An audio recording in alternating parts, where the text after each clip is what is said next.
네, 여러분 안녕하십니까. 코리안 모니터 김수헌 편집장입니다. 자, 오늘은 드라마 제작업에 대해서 조금 간단하게 말씀드릴 텐데요. 지금 전 세계적으로 큰 인기를 끌고 있는 우리나라 드라마, 그 이상한 변호사 우영우를 사례로 들어서 좀 설명을 드리도록 하겠습니다. 우선 자료를 좀 보시겠습니다. 이상한 변호사 우영우, 우리나라 제작사가 만든 드라마죠. 이게 이제 포스터 사진인데 많이들 보셨을 것 같습니다. 제작사는 그 코스닥 기업 A스토리라고 하는 회사고요. A스토리는 19년에 상장했습니다.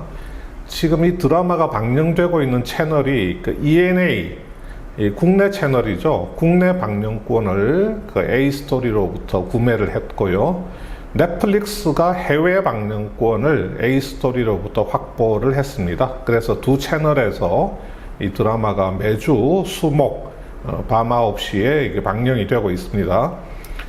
최근 CNN에서 이렇게 그 보도를 했죠. 그 우영우에 대해서 제2의 오징어 게임 드라마가 될 가능성이 있다라고 상당히 극찬을 했습니다. 또 20일 지난 수요일 닐슨 코리아 시청률 조사에서 11.7%를 찍었죠. 같은 시간에 공중파나 종편 드라마 시청률이 한 2% 정도 나왔다고 하니까 이상한 변호사 우영우의 인기가 어느 정도인지 아주 단적으로 보여주는 사례가 될 수 있겠습니다. 지금 넷플릭스에 따르면 그 비영어 드라마로서는 전 세계에서 가장 많은 사람들이 시청을 하고 있다고 이야기합니다. 넷플릭스에서 현재 좀 인기를 끌고 있는 그 드라마 중에서 뭐 한 10위권 안에 들고 있다 그러고요. 자, 이 A스토리라고 하는 회사는 그 넷플릭스 오리지널 드라마인 킹덤 시즌 1과 시즌 2를 제작한 걸로 잘 알려져 있죠. 또 뭐 넷플릭스하고 같이 만든 드라마 중에서는 뭐 첫사랑이니까 첫사랑은 처음이니까 하는 드라마도 있다고 합니다. 뭐 TVN에서 방영되었던 시그널이라고 하는 그 인기 드라마도 A스토리에서 제작을 했었고요. 그런데 지금 A스토리가 제작해서 넷플릭스에서 방영되었던 이 킹덤이라고 하는 드라마하고 이 우영우라고 하는 드라마에 가장 큰 차이가 하나 있습니다. 그게 뭐냐면 킹덤은 넷플릭스가 IP, 그 Intellectual Property, 지적재산권을 가지고 있습니다. 자, 킹덤의 IP는 넷플릭스가 소유하고 있고 우영우의 IP는 A스토리가 소유하고 있습니다. 이게 지금 가장 큰 차이점인데요. 어떻게 해서 플랫폼이 IP를 가지는 경우가 있고 제작사가 IP를 가지는 경우가 있는가, 또 그 차이가 뭔가, 또 그 차이가 또 제작사의 그 수익에 미칠 수 있는 영향은 또 어떤 게 있는가, 이런 것에 대해서 좀 최대한 간단하게 좀 설명을 드리겠습니다.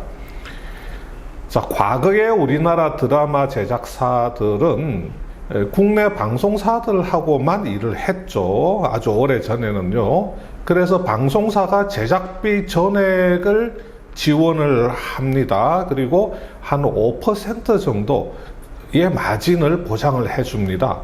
제작비를 전액 지원하면서 한 5% 정도 마진을 보장해주는 조건으로 이 드라마의 그 IP, 지적재산권을 방송사가 가져갔죠. 자, 그런데 조금 변합니다. 그 이후에 이 드라마 제작비가 많이 이렇게 증가하니까 방송국이 이 드라마 제작비를 전액 다 지원을 하지 못하고 한 70-80%만 지원을 합니다. 그런데도 이 IP를 방송사들이 보유를 하죠. 그러면 드라마 제작사들은 뭘로 이렇게 메꾸느냐? 나머지 한 20-30%를 20-30% 이상을 메꿔야지 그 이익을 볼 수가 있는 거죠.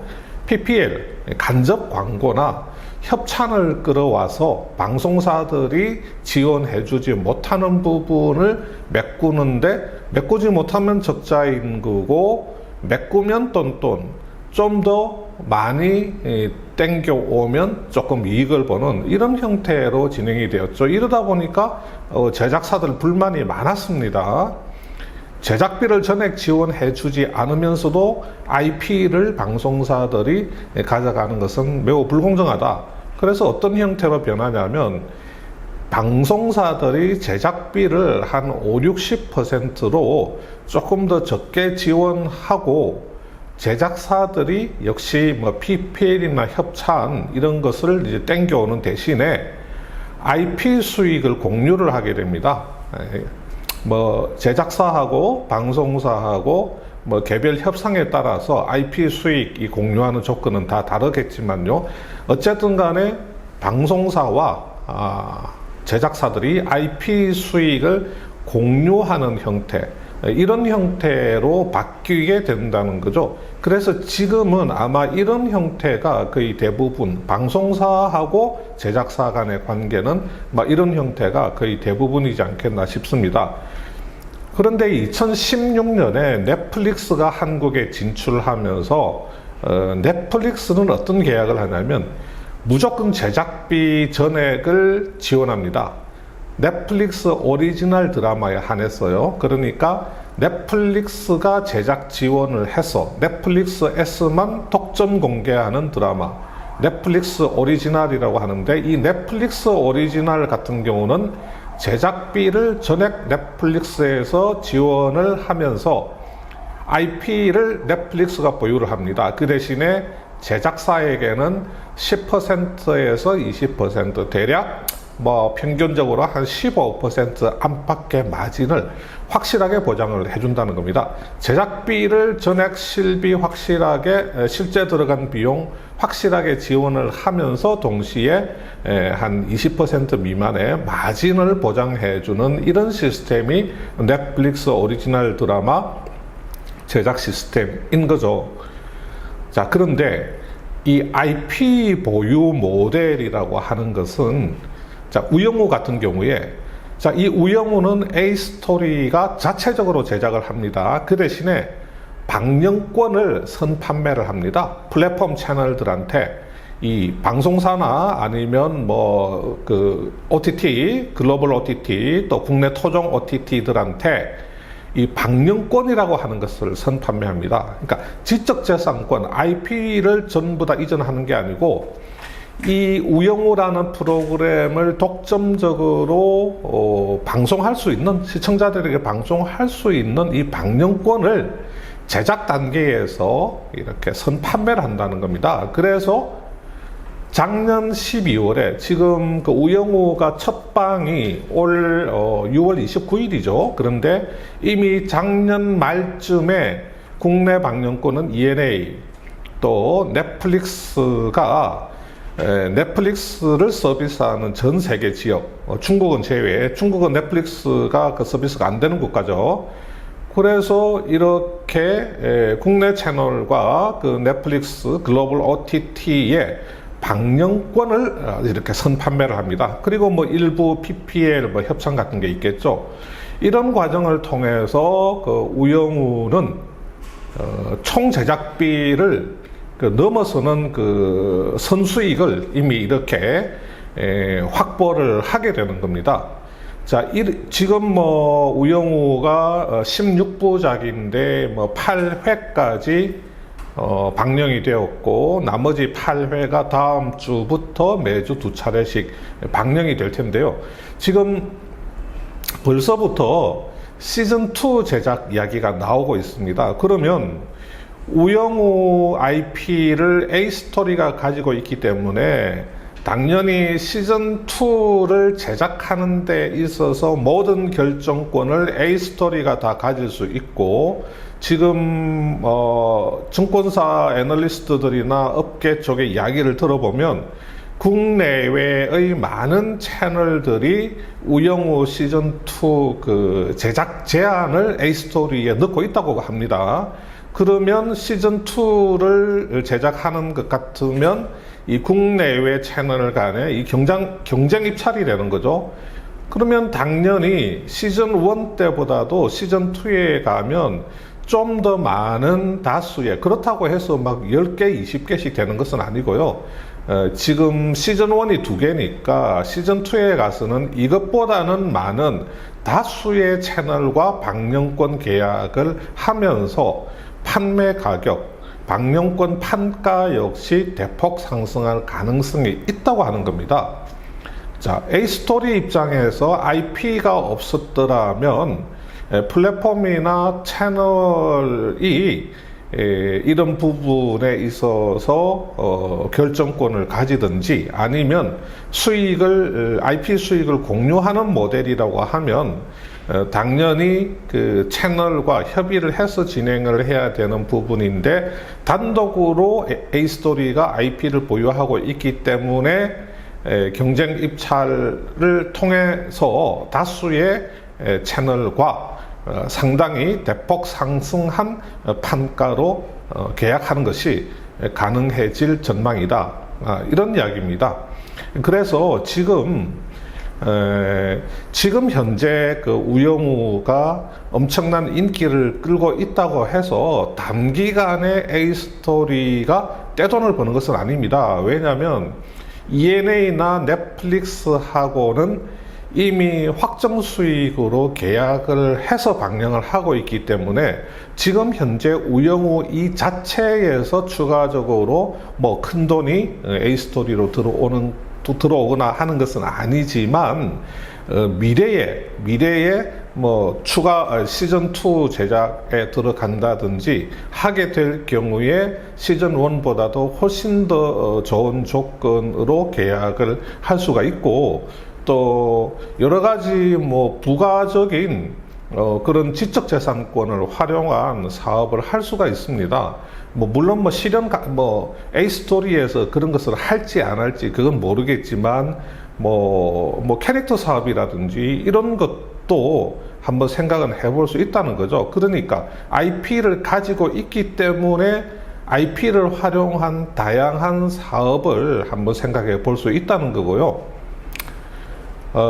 지금 이 중소형 제작사 중에서 방송사 외주 제작업체로 출발을 해서 글로벌 OTT 오리지널 제작업체로 한번 진화를 했다가 IP를 단독으로 보유하면서 IP를 통해서 수익을 창출할 수 있는 그런 능력을 가진 업체로의 발전을 도모하는 회사들이 좀 있습니다.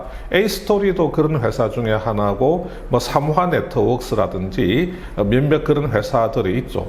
근데 원래 자본력이 강한 스튜디오 드래곤이라든지 또 콘텐츠리 중앙 같은 경우는 자본력이 있고 뒤를 받쳐주는 회사들, CJ ENM이라든지 중앙 미디어 그룹이 있으니까 처음부터 IP 단독 보유 모델로 그렇게 성장을 해왔지만, 중소형 제작사들은 현실이 그렇지 못했는데 지금 일부 제작사들이 IP 단독 보유 기업으로 발전을 추구를 하고 있다, 이런 이야기가 되겠습니다. 그래서 A스토리 같은 경우도 올 2월 달에 낸 공시를 보면, 여기 보면 디즈니 플러스라고 하는, 디즈니 플러스 지금 우리나라에 들어와 있죠. 애플 TV 플러스도 들어와 있고요. HBO 맥스는 올 연말쯤에 들어올 예정입니다. 그래서 벌써 디즈니 플러스하고 올해 방영 예정인 드라마 방영권 그 라이센스 계약을 체결을 했다고 이렇게 공시에서 밝히고 있습니다.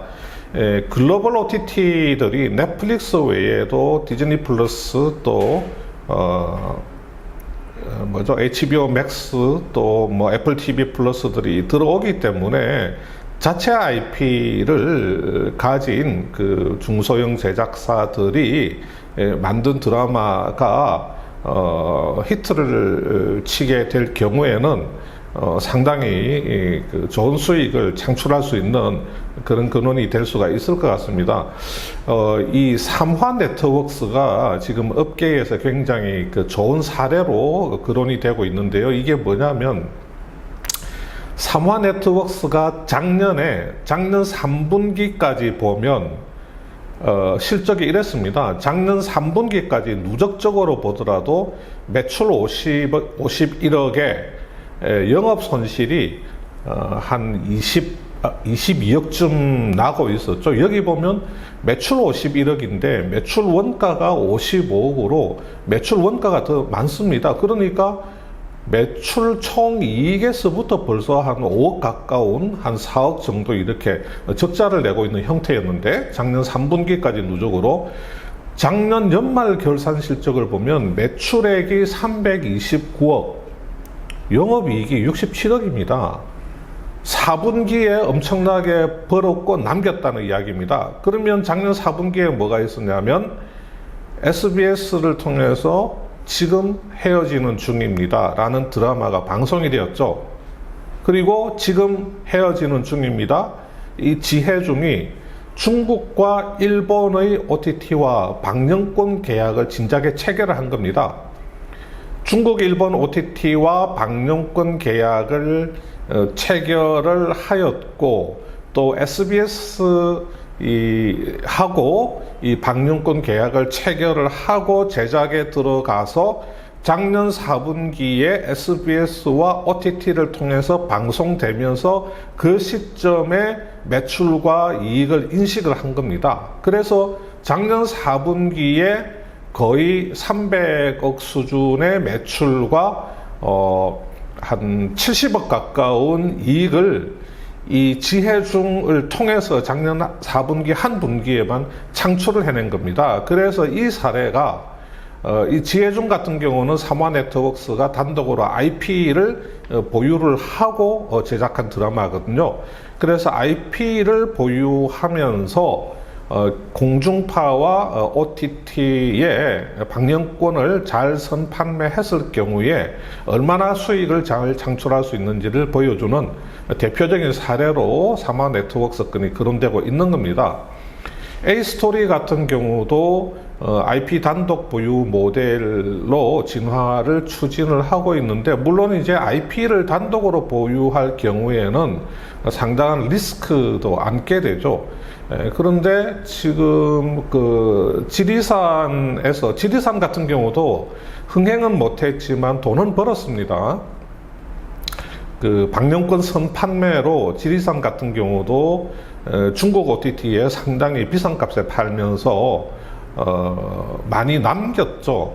이제 A스토리의 최근 주가 흐름이 최근에 우영우, 이 지점이 우영우 첫 방이 나간 지점인데, 우영우 이후에 이렇게 주가가 많이 올라가고 있는 모습이 IP를 단독으로 보유하고 수익을 창출할 수 있는 그런 능력을 가진 제작사로 재평가하는 그런 이유가 상당히 작용을 하고 있는 것 같습니다.